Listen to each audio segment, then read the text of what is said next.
මේක ඉතින් හැමදාම කියන්න දෙයක්වත් නෑ. ඊට පස්සේ මේක කිව්වමත් මේ අක්කලාටත් පොඩ්ඩක් අර ටිපර් වෙනවා.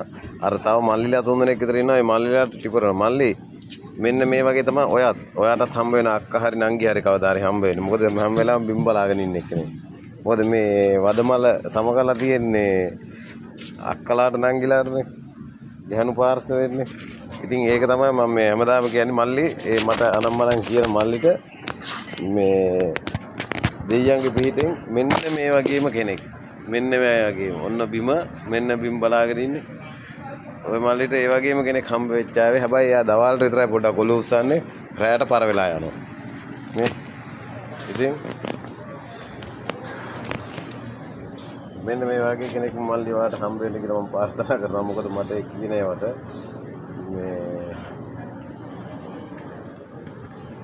මේ වගේ අක්ක කෙනෙක්වත් හම්බුනා නම් වාට හොඳයි මල්ලි. ඒ කියන්නේ ඊට වැඩිය අපරාධයක් වාට. එහෙම කෙනෙක් මේ නිකන් ඉස්සරහා හරි බලාගෙන ඉන්නවා. මෙන්න මෙයා හැම හොඳටම හොඳයි.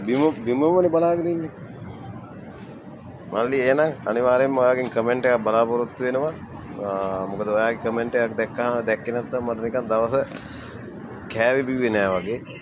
එහෙනම් මල්ලි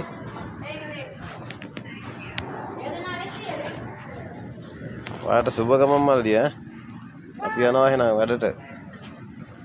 බයි. ඔයාට හැමදාම මෙන්න මේ වගේ අක්ක කෙනෙක්ම ලැබෙන්න කියලා ප්‍රාර්ථනා කරනවා බුදු මල්ලි.